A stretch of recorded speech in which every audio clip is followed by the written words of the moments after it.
Hi, in this video lesson I'll paint a picture called Girl with Daisies and show you how I did it.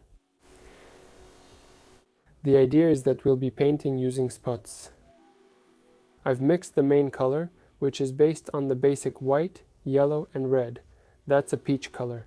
And to make it a bit dirtier, we add blue or brown.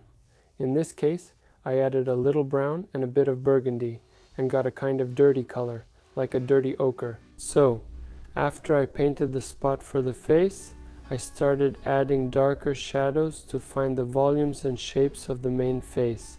That's the dark eye sockets, the shadow under the nose, where the hair is, and also a bit darker on the side of the face.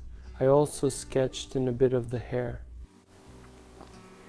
And then, once I found the composition, I started working on the tonal relationships, that is, the darkest and the lightest areas. First of all, in this course I won't be commenting on every lesson, because in all my previous courses I explained everything in detail, every single stroke.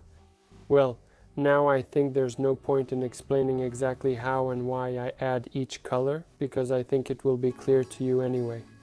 If you have any questions, you can watch my free course where I explain how to paint an eye. I also have an additional course there on how to start a painting. There I comment on everything in great detail. And actually, in this course I'm just giving you a preview, sharing the main idea. Overall, here you can see the palette, how I pick the colors, where I start and where I finish. So this is the second lesson of the course in this case.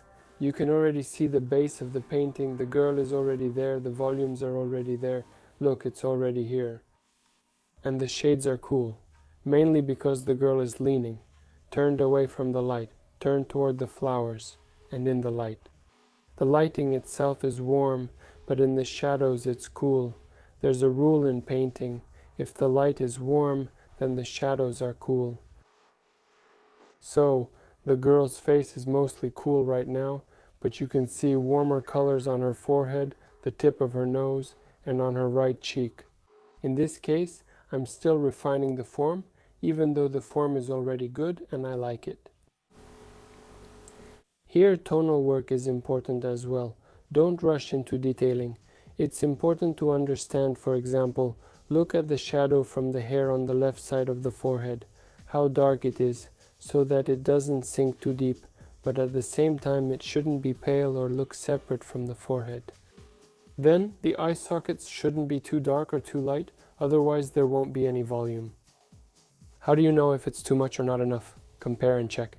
You have a photo where you can compare, for example, the left cheek with the right cheek, which one is lighter, which one has more shadows, and by how much. And compare the dark areas in the painting with quick glances, for example, in the eye sockets.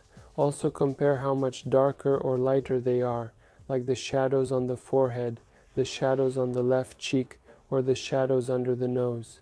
These comparisons, each with the other, give you an understanding of whether you made a mistake or not.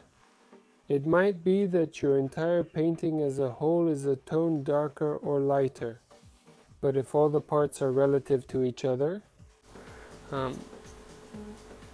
matching each other, it will still look three-dimensional, it will still look great. But the only thing is, if everything is completely pale, well, if everything is completely pale, you won't have good contrast on the face itself.